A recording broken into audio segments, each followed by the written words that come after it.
Chers vins joueuses, chers vins joueurs, ici Ron et bienvenue pour cette dégustation de V Commandos, un jeu de Thibaut de la Touane chez Triton Noir, un jeu d'infiltration, de combat et de sabotage. Donc nous sommes pendant la Deuxième Guerre mondiale et nous allons incarner des commandos, donc des unités spéciales qui vont s'infiltrer au-delà des lignes allemandes pour tenter de saboter, détruire certains objectifs ou récupérer des otages et les ramener en terre sauf. Alors, la base du jeu, c'est quoi? Eh bien, ce sont les opérations. Hein, il y a 9 opérations différentes dans le jeu de base et on peut déjà imaginer qu'ils en sortiront sûrement vu le succès du jeu plus tard. Donc une opération, c'est quoi? C'est une opération historique ici qui est d'abord décrite, qui consiste dans la réalisation d'un objectif. Ici, c'était détruire un cuirassé et puis détruire un canon dans le port de Bordeaux. Chaque opération est constituée de 1 ou plusieurs terrains, de 1 à 5 terrains, si je me souviens bien. Ici, on a 2 terrains différents, donc le cuirassé et la cour centrale. Et donc, on doit réaliser les objectifs propres à chacun des terrains. Et donc, chaque terrain est détaillé. C'est là qu'on va installer, on va voir après le plateau, les différentes tuiles représentant les différents éléments du terrain, avec des ennemis, avec des unités, avec des éléments d'équipement. Et on doit réaliser un objectif précis par rapport à ce terrain. Donc ici, il faut détruire, faire exploser 2 côtés ici du cuirassé. Si on réussit ce premier terrain ici, on a accès au deuxième terrain, la cour centrale, et même chose ici, on doit détruire le canon qui se trouve ici au centre pour réussir l'opération. Alors, si on zoome donc sur le plateau, ici, donc, en l'occurrence la cour centrale, donc on voit les tuiles de différentes tailles, on voit les unités ennemies, on voit les commandos alliés. Donc j'ai pas mentionné au départ, mais c'est un jeu coopératif, donc on joue tous ensemble contre le jeu, de 1 à 4 joueurs. Et donc le but dans ce cas-ci, c'était quoi? C'était détruire le canon qui se trouve ici.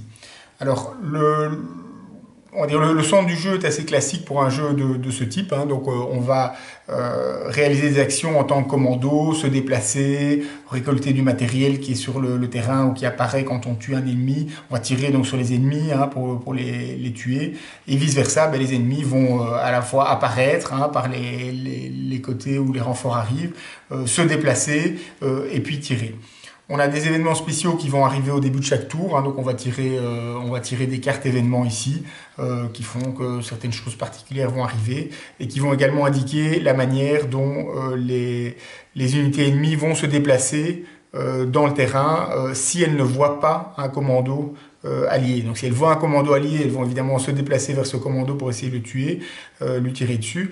Et si elles ne voient pas de commando, elles vont se déplacer via la direction indiquée par la carte événement. Alors, les règles, ça c'est une particularité intéressante du jeu. Les règles sont vraiment très très simples. Un exemple en est la manière dont on va réaliser un tir sur un ennemi ou un ennemi sur un commando allié. Eh bien, on va simplement lancer le nombre de dés correspondant à l'arme qu'on a. Par exemple, je prends ici, voilà, j'aurai cette arme-ci, un fusil de sniper. Il y a 3 petits carrés blancs. Et bien, ça veut dire que j'ai 3 dés.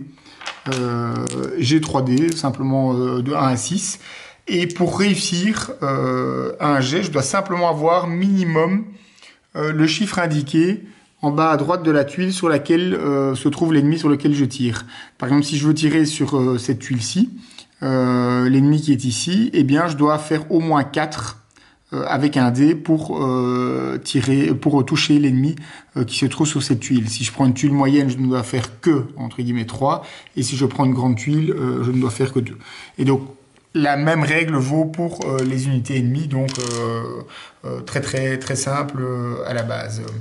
Donc on a pas mal de matériel différent, donc on a des fusils, on a des charges de TNT qu'on va pouvoir faire exploser, on a des trousses de secours qui permettront évidemment de guérir les blessures.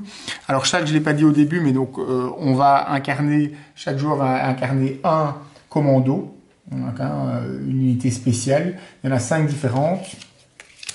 La quatrième, la cinquième est dans la boîte. Elle est là-bas, pardon. Voilà, elle s'est effectuée. Et donc chaque unité a un ou deux pouvoirs particuliers qu'il peut utiliser. Ben, voilà, l'éclaireur, potentiellement, il pourra passer à travers les murs ou escalader les murs. Le médecin, évidemment, il aura des avantages pour guérir. Le sniper pourra tirer à distance.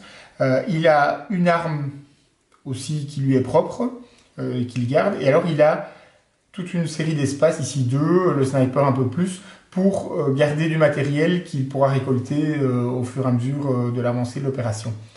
Et donc récolter, mais éventuellement utiliser aussi. En haut à gauche, dernier point par rapport au commando, eh bien, on a la possibilité d'économiser éventuellement une action qu'on pourra utiliser un tour suivant. Par contre, à contrario, si on est blessé, eh bien, on va recevoir des jetons -1 qui font qu'on aura une action en moins. Donc, je n'ai pas mentionné, mais on a 3 points d'action par tour. Hein, et selon les actions, elles coûteront 0, 1 ou 2 points d'action. Et bien, si on est blessé, on a -1, -2 et potentiellement -3. Et là, si on est dans un état critique, c'est-à-dire qu'on a -3, on ne peut plus faire d'action, on ne bouge plus. Et si on n'est pas sauvé, on n'est pas guéri par quelqu'un avec une trousse de secours avant le tour suivant, et bien là, on meurt, on est éliminé du jeu. Donc on a 9 opérations déjà dans le jeu de base. Les opérations donc je l'ai dit, de 1 à 5 terrains, hein, donc c'est quand même pas mal. Ce qui est très chouette, c'est qu'on est vraiment, voilà, on est dans la Seconde Guerre mondiale, hein, c'est un commando, voilà, on voit le terrain sur lequel on va évoluer, donc on a une stratégie à établir, se dire voilà, on veut aller très très vite en allant par la droite, ou attention parce que là les ennemis vont arriver régulièrement du côté gauche ou du côté droit, donc on a vraiment une imprégnation du thème qui est pas mal faite du tout. Le jeu semble pas trop compliqué dans la version, on va dire, de base, standard, hein, et puis il y a une version vétéran qu'on peut jouer qui ajoute des ennemis, hein, qui viennent plus rapidement, où il y a plus d'ennemis au départ. Donc sans doute, il faut rapidement passer à la version vétéran pour les joueurs un petit peu expérimentés. Mais donc très très sympa, très facile d'accès, règles. Après une explication, on retient quasi tout et on sent qu'on pourra jouer dans une semaine, 2 semaines, 3 semaines très très facilement. Donc avec déjà 9 opérations dans le jeu de base, une bonne longévité et sans aucun doute de nouveaux scénarios, opérations à venir. J'espère que ça vous a plu. Excellente dégustation.